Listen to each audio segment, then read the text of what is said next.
কংসৰ হাতৰ পৰা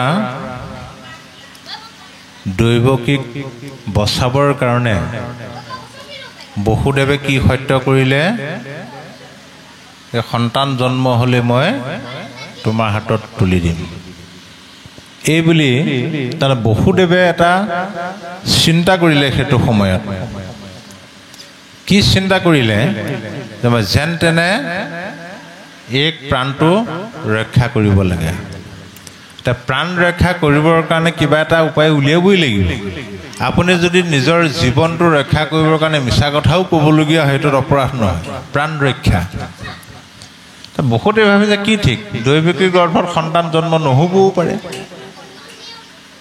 কিজানি দৈৱকীৰ গৰ্ভত সন্তান জন্ম হোৱাৰ আগতে কংসৰো মৃত্যু হৈ যাব পাৰে, কি ঠিক। সেইকাৰণে কৈছে নহয়, কোনে বুজিবে আকৌ বিপৰীত দৈৱ গতি, যেহেন পৰামৰ্শীয় কৰিয়া মহামতি। তাৰমানে দৈৱ গতি কোনেও নাজানে। দৈৱ মানে পূৰ্বত জন্মাৰ্জিত সদসৎ কৰ্ম বিপাকো দৈৱম। পূৰ্বজন্মৰ আৰ্জিত সৎ আৰু অসৎ কৰ্মৰ ফলটোৱে হ'ল দৈৱ। কৰ্মফলটোৱে হ'ল দৈৱ বা বিধাতা। কাৰ কেতিয়া মৃত্যু হয়, কাৰ ভাগ্যৰ চকৰি কেনি ঘূৰে, কোনেও ক'ব নোৱাৰে। সেইকাৰণে কৈছে, মাধৱৰ মায়াৰ কম মনে পাৱে বন্ত, ঐশ্বৰ্য দৰিদ্ৰ হোৱে দুখী ধনৱন্ত। ঈশ্বৰৰ মায়া। ৰজাও বোলে ভিক্ষাৰী হয়, ভিক্ষাৰীও এদিন ৰজা হৈ যায়। এই নাম স্বৰ্গীয় নৰকে নৰ কিও স্বৰ্গে যায়, সৰ্বকালে সুখ দুখ একো স্থানে নাই। সুখীও বোলে কেতিয়াবা দুখত পৰে, দুখীও কেতিয়াবা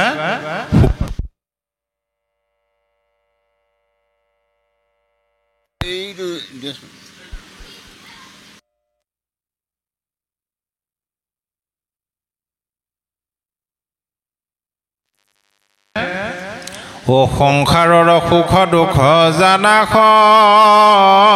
বেমায়া, তিলে কতে অন্তৰে মেঘৰ যেন ছায়া। সংসাৰৰ যিটো সুখ আৰু দুখ, এইটোৱে ঈশ্বৰৰ মায়া বুলি কৈছে। এই আছে এই নাই। মায়া মানে কি? আছে আৰু নাই। সেইকাৰণে ইয়াত কি বুলি ক'লে? মায়াৰ ৰচনা পুত্ৰ ভাৰ্যা ধন জন, জানি সবে তেজী ভজা কৃষ্ণৰ চৰণ। আমি যাক আশা কৰি থাকোঁ, যাক আমি অন্তৰৰ পৰা ভাল পাই আছোঁ, যাক আমি সম্বন্ধীয় বুলি ভাবি থাকোঁ, পুত্ৰ ভাৰ্যা ধন জন, এইবিলাক হ'ল মায়াৰ ৰচনা, মাত্ৰ দুদিনৰ কাৰণেহে। সেইকাৰণে ভাগৱতে আমাক কৈছে, হেৰা ভাবা। কাক? প্ৰথমতে নিজক এবাৰ ভাবা। তোমাৰ জীৱনটোক এবাৰ ভাবি চোৱা।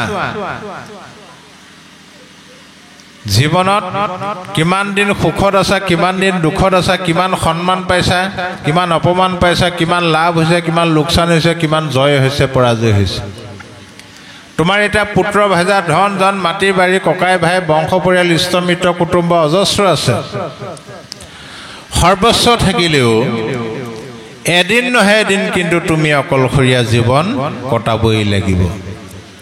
আৰু সেই অকলশৰীয়া দিনকেইটাই হ'ল আমাৰ প্ৰত্যেকৰে কাৰণে পৰলোক। তেতিয়াই তুমি উপলব্ধি কৰিবা এইবিলাক তোমাৰ আপোন আছিল নে নাছিল। যে ভাগৱতে কৈছে, সেইটো সময়ত তুমি বুজিবা, উপলব্ধি কৰিবা, কিন্তু লাভ নহ'ব। গতিকে সেইটো সময়ত উপলব্ধি কৰা কথাবিলাক ডেকা কালতে গাত ইন্দ্ৰিয়ৰ বল শক্তি থাকোঁতে তুমি উপলব্ধি কৰা। মৃত্যুক তৰিবৰ কাৰণে যত্ন কৰা। তুমি য'ত লাগি আছা, এইবিলাক সকলো মিছা। আপুনি সৰু ল'ৰা এটাক সুধিবচোন বাৰু, বোপাই তোমাৰ আটাইতকৈ মৰমৰ কোন? এই ল'ৰাটোক সোধকচোন, সি চিধাই ক'ব, মোৰ আটাইতকৈ মৰমৰ মা, নহয় নে বাৰু? তাৰপিছত দেউতাকৰ কথা ক'ব। একেটাই ল'ৰা ডেকা হৈ যেতিয়া বিয়া বাৰু পাতিলে, বিয়া পতা দুদিনৰ পিছত সুধিবচোন, তোমাৰ আটাইতকৈ মৰমৰ কোন? তেতিয়া মা বুলি নকয়, কি বুলি ক'ব? বোলে তেওঁ। একেটা ল'ৰা এটা বা ছোৱালী এজনী জন্ম হ'ল, তেতিয়া সুধিব তোমাৰ আটাইতকৈ মৰমৰ কোন? মোৰ ল'ৰাটো বা ছোৱালীজনী বুলি ক'ব। সেইকাৰণে পিতৃ মাতৃৰ কাৰণে আটাইতকৈ আপোন হ'ল নিজৰ সতি সন্তান। গতিকে পুত্ৰকো চিনি লোৱা। দ্বিতীয়তে ককাই ভাই, বংশ পৰিয়াল, ইষ্ট মিত্ৰ, কুটুম্ব এইবিলাকো চিনি লোৱা। তৃতীয়তে স্বামীয়ে ভাৰ্যাক, ভাৰ্যাই স্বামীক চিনি লোৱা। চতুৰ্থতে ঈশ্বৰকো চিনি লোৱা। বিপদত পৰিলে তোমাক উদ্ধাৰ কৰে নে নকৰে। বোলে কাক কেতিয়া প্ৰমাণ কৰিবা? অ পুত্ৰক চিনিবা বিবাহৰ পাছত, ভাতৃক চিনিবা সম্পত্তি ভাগত, অ ভাৰ্যাক চিনিবা বৃদ্ধ কালত, ঈশ্বৰক চিনিবা সংকট কালত। ল'ৰাটো ভাল ভাল বুলি জৰমাৰি নুফুৰিবা। মাটি বাৰী বেছি পঢ়ুৱালা, চাকৰিও দিয়ালা, বিয়া পতা এবছৰ পিছতহে প্ৰমাণ পাবা নিজৰ লগত ৰাখেনে বৃদ্ধ আশ্ৰমত থৈগৈ। ঘটনা ঘটি আছে। ককাই ভাই বোলে আমাৰ ককাই ভাই বৰ মিল, বংশ পৰিয়াল মজবুত, ভয় নাই, সমাজ এৰি দিম, ককাই ভাই এৰিব নোৱাৰো, লাভ নাই। যিদিনাখন মাটি বাৰী সা সম্পত্তি ভাগ কৰিবা সেইদিনাহে প্ৰমাণ পাবা ধনী ককায়েকে দুখীয়া ভায়েকৰ কাৰণে কেইনল মাটি এৰি দিছে। আৰু ভাৰ্যাক চিনিবা বৃদ্ধ কালত। হয় আপুনি তাত ডেকা হৈ আছে, যিটোকে লাগে সেইটোকে যোগাৰ দি আছে, আলপৈচান ধৰি আছে, ধাৰ ঋণ কৰি হ'লেও। এতিয়া কোনে পায়? আপোনাক একবাৰে আপুনি আপুনি বুলিহে মাতে, নহয়নে বাৰু? ৰামচন্দ্ৰৰ দৰে ব্যৱহাৰ কৰে। যেতিয়া বৃদ্ধ অৱস্থা হ'ব, বিচনাতে মল মূত্ৰ যাব, তেতিয়া কি বুলি কয়? বুঢ়াডাল এডাল নমৰা হ'ল, নেমেলা হ'ল, ভাল বিপদে পালে তেনেকৈ ক'ব। ঈশ্বৰক চিনিবা সংকটৰ কালত, বিপদত পৰি ঈশ্বৰৰ নাম লৈ চোৱা, তেতিয়া প্ৰমাণ পাই যাব ঈশ্বৰে তোমাক উদ্ধাৰ কৰে নে নকৰে।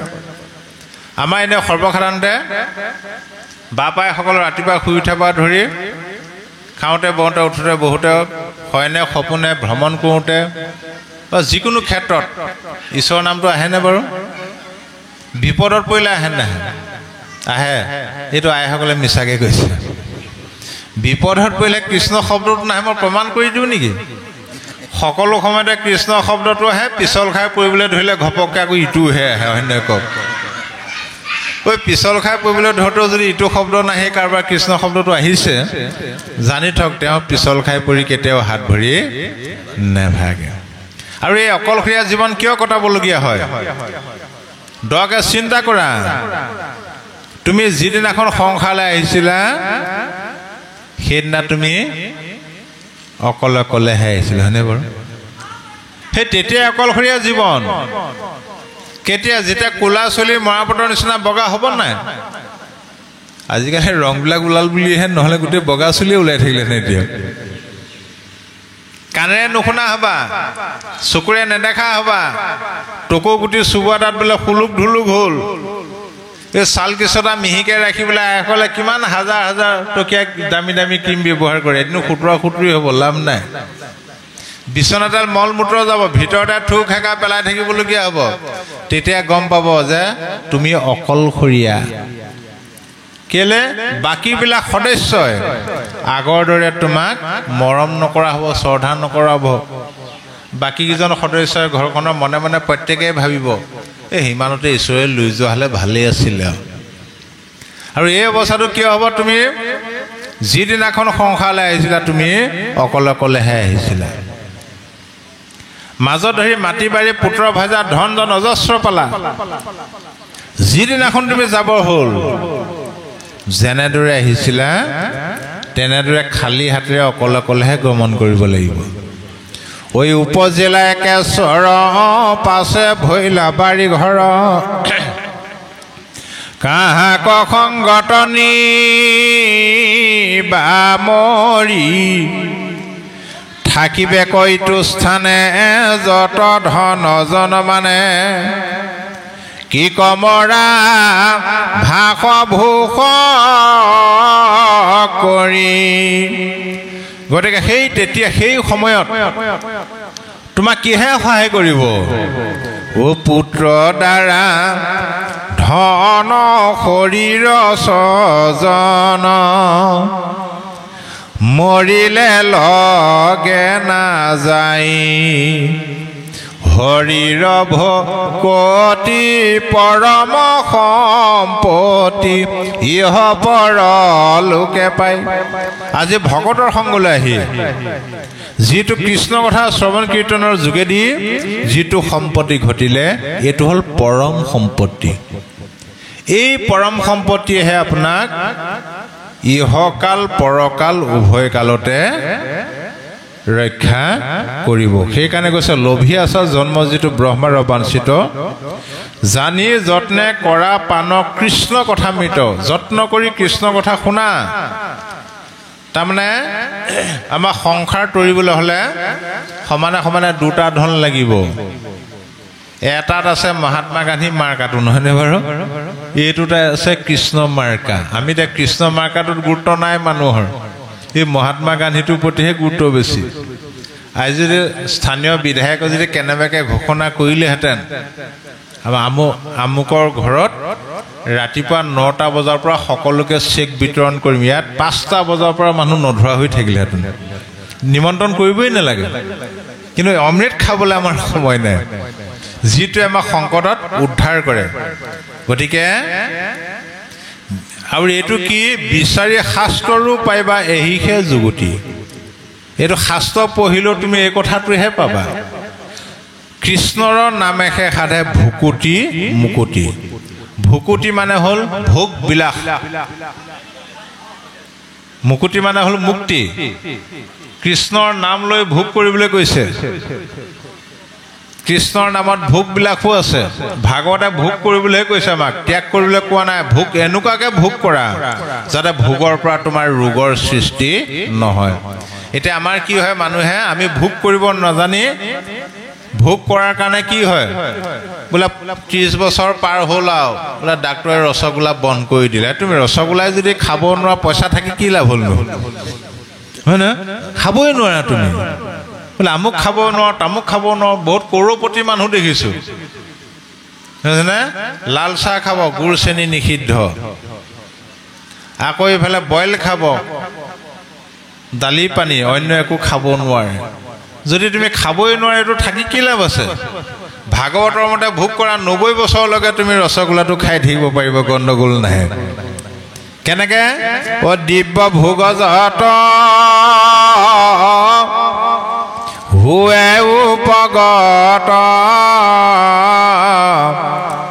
প্ৰাৰব্ধ কৰ্মৰ ফলে বিষ্ণুত অৰ্পিয়া বৈষ্ণৱক দিয়া ভুঞ্জাতাংক কৌতূহলে। তুমি যি ভোগ বিলাসৰ গৰাকী হৈছা, এয়া হ'ল প্ৰাৰব্ধ কৰ্মৰ ফল। কোনে দিছে? কৃষ্ণই দিছে। কৃষ্ণৰ ইচ্ছাত বা ঈশ্বৰৰ ইচ্ছাতহে তুমি ভোগ বিলাস বা লাহ বিলাসৰ জীৱন কটাবলৈ পাৰিছা। গতিকে ভোগ কৰা, তুমি সংসাৰে ভোগ কৰিবলৈ আহিছা। কিন্তু কেনেকে?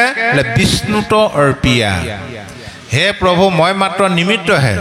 এই পুত্ৰ ভাৰ্যা ধন জন মাটিৰ বাৰীৰ মালিক তুমিহে, গতিকে তোমাৰ ওচৰত অৰ্পণ কৰিলোঁ। হয়ো হয়, এই ঘৰৰ ভিতৰতো কাৰ? হাজৰিকাৰ বাপে ক'ব বোলে মোৰেই, মোৰ নামতে আছে। তাৰ আগত কাৰ আছিলে? বোলে দেউতাৰ নামত। তাৰ আগত কাৰ আছিলে? বোলে ককা দেউতাৰ নামত। তাৰ আগত কাৰ আছিলে? আজু ককাৰ নামত। গৈ থাকক, গৈ গৈ গৈ গৈ শেহত আচল মালিকটো কোন ওলাবলগৈ? সৃষ্টিকৰ্তা ভগৱানে মানিব। আৰু দুদিনমানৰ কাৰণেহে আহিছোঁ, সমস্ত তোমাৰ চৰণত অৰ্পণ কৰি দিলোঁ। ভাগৱতৰ 3টা মূল বিষয়বস্তুত প্ৰথমটো হ'ল অৰ্পণ। তাৰপিছত দ্বিতীয়তে বৈষ্ণৱক দিয়া। ভকত বৈষ্ণৱৰ কাৰণে খৰচ কৰা। বিপদত পৰি কিবা এটা সহায় বিচাৰিছে, নাই বুলি নকবা। থাকি নথকাটো নাই, আৰু থাকিও নাই বুলি নকবা, নাইকিয়াই হৈ যাব এদিন। ঈশ্বৰে ভাবে তই নিজৰ কাৰণে, পৰিয়ালৰ কাৰণে লাখ লাখ টকা খৰচ কৰিছ, মোৰ কাৰণে ভকতে বিচাৰি গ'ল, খৰচ কৰিবলৈ টান পাইছ, এইটো যদি ভাবি দিয়ে আপোনাৰ হৈ গ'ল। আৰু এদিন আপুনি ক'বলৈ বাধ্যত পৰিব, বোলে হয় ঈশ্বৰে সকলো দিলে, এতিয়া অভাৱ অনাটন নাই। বুঢ়া বুঢ়ী হ'লেও পেঞ্চনকেইটা তেনেকেই থাকে, উলিয়াবলৈ নহয় আৰু খৰচা কৰিবলগীয়া নাই। হলে কি হ'ব আজিকালি জাহা তাহা খাব নোৱাৰা হ'লো নহয় বোলে কেলি আজি 20 বছৰ হ'ল দুটাকে ইনচুলিন লৈ থাকিব লাগে সিদিনা প্ৰেছাৰ ষ্টক হৈ অলপতে জোৱাইটোৱে লগে লগে দিল্লী পোৱালে কাৰণেহে বাচিলোঁ আজি অলপ দিনৰ পৰা এনেকুৱা হ'ল একো খাবই নোৱাৰা খালে বোলে পেটটো তিল তিলকৈ ফুলি গৈছে তুমি যে খাবই নোৱাৰা সেইবোৰ থাকি কি লাভ হ'ল গতিকে বিষ্ণুত অৰ্পিয়া বৈষ্ণৱক দিয়া ভুঞ্জা টাংক কৌতূহলে তেতিয়া সেই ভোগৰ পৰা তোমাৰ কেতিয়াও ৰোগৰ সৃষ্টি নহয় কলিৰ পৰম ধৰ্ম জানা হৰি নাম শংকৰে ৰচিলা ডাকি বোলা ৰাম ৰাম কৃষ্ণ বাহক